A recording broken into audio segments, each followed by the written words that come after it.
Systemic racism at play in Canada, denied by all entities in 2019, with one exception, and I will let you know what the exception is, right? This is part one of those entities that denied me. You're already aware of 2017, 2018 that I was denied, and some parts of 2020 into 2022. Okay, so I will not include them in this presentation. Please feel free to review as you go along. Thank you. Denied number 3, Kevin Marshall Law, because of Adrian NICOLINI and HOSSEIN MOGHTADERI, January 2019. Okay.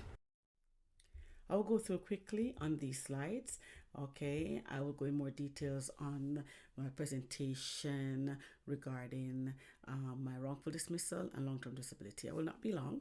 Okay, so 8 months since I got fired. This was from May and it's now January.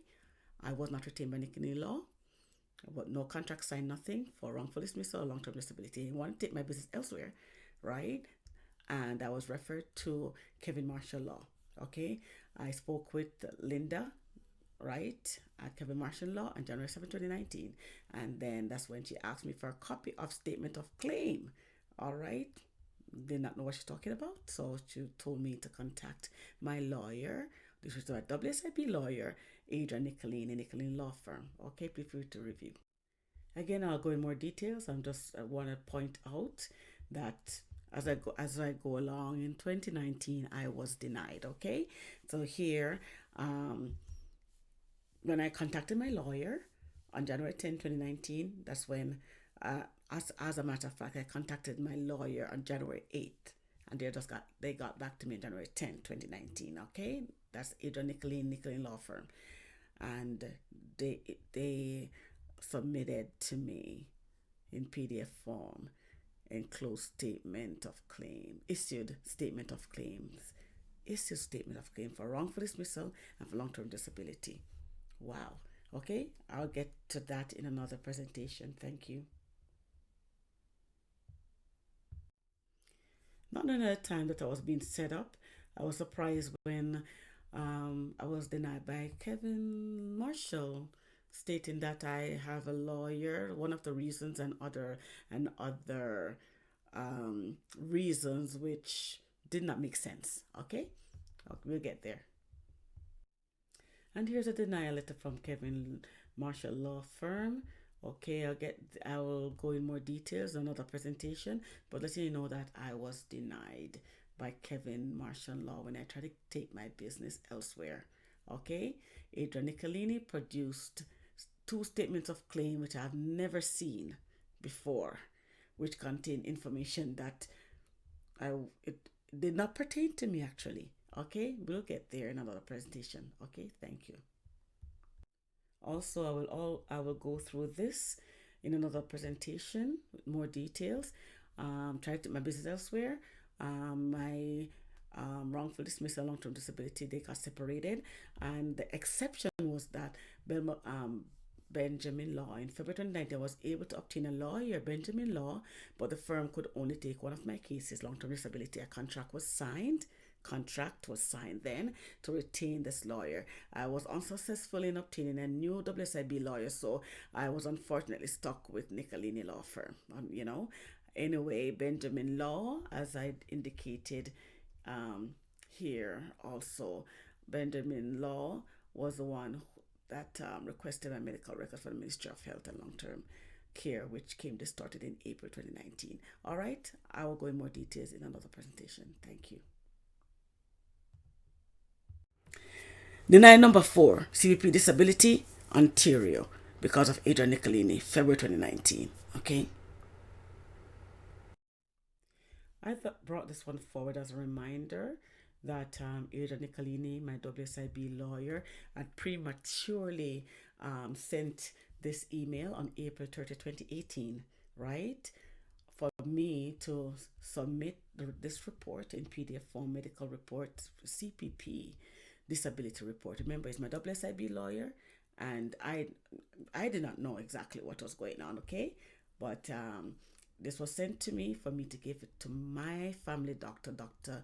James Chang, all right, while I was still at work. Okay, I got fired a month later.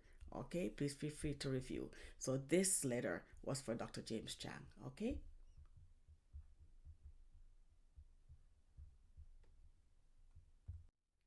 This email pertains to Dr. Silverberg, the specialist, okay? As you can recall, I was fired from my job on May 24th, 2018, and then I went to an appointment at my WSIB lawyer's office on June 5th, 2018. I was told that I would be retained for long-term disability and wrongful dismissal. However, when I went, I was informed by ADRIAN NICOLINI that my doctor, Dr. James Chang, right, did not complete the report, the CPP disability form in my favor, right? He didn't show me the form, okay, just talking in memory, all right? However, I was not retained. It didn't come to me then. I just thought maybe he needed some more time to review documents. I left documents with him at his office, right? Not knowing that the reason why I was not retained on June 5th was because my doctor, Dr. James Chang, did not believe in my injury. Okay? So I went to Dr. James Chang's office on June 12, 2018 and did not get a favorable response. Therefore, I went to Dr. Silverberg's office, which was on the same building, on June 12th, same day. And then Dr. Silverberg stated that I should tell my lawyer to forward the CPP form to them for their completion, which I did the following day on June 13, 2018, right? I guess ADRIAN NICOLINI was not expecting me to do that. It was 7 days later, as you can recall in my in another presentation, it was 7 days later that he responded on June 20th, right? I never thought anything of it, because lawyers busy and all that. But there was a plan, which you can recall from my other presentation on TPP disability. All right. But again, just a reminder that this information here pertains to Dr. Silverberg, who was in my corner. He was a specialist who knew about my injury. Okay. My doctor said he did not know about my injury, Dr. James Chang. Dr. Silverberg stated he would complete the form on my behalf. Please feel free to review. Thank you. I was actually surprised when I received this report from Service Canada, re my CPP disability decision, right? And the report was dated February 25th, 2019. Not knowing I was set up, I was being set up, all I can recall is that if ADRIAN NICOLINI stated that my family doctor did not believe in my injury, right? And then Dr. Silverberg stated that he would complete the form on my behalf, right?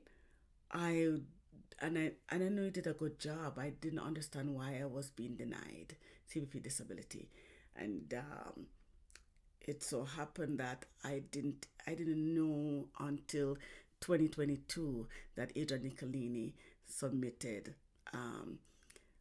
a form on my behalf pretending to be me. I didn't have any knowledge of what's going on. I didn't realize that ADRIAN NICOLINI submitted all 3 reports.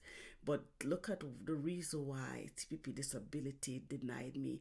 I would not expect that ADRIAN NICOLINI would have submitted Dr. Chang's report when he said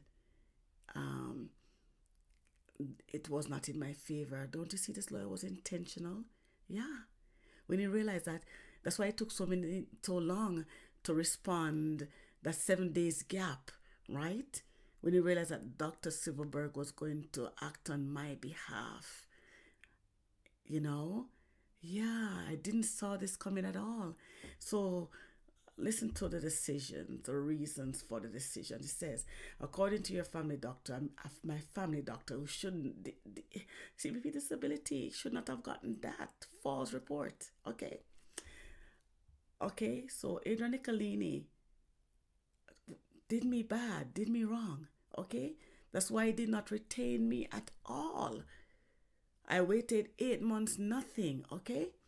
It said, according to your family doctor medical report dated May 24, 2018, you are diagnosed with right risk tenosynovitis. Okay, I can see that. Okay, and recently diagnosed with depression and anxiety. Oh well, false. You are currently on no medication to manage these conditions, and your family doctor supports a return to work that doesn't involve excessive typing.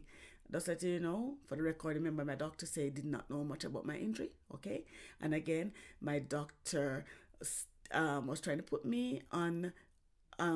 2 days before I was fired, he wrote a prescription because I was shedding tears. Yeah, pleading to him.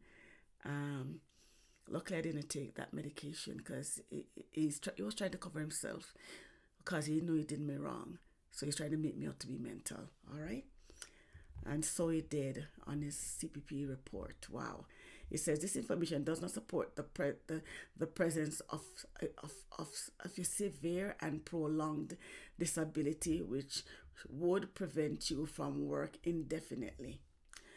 According to your internist report, that is my specialist, my specialist they call it the internist report, okay, dated November 17, 2017 to July 15, 2018. You successfully returned to modified duties in March 2017.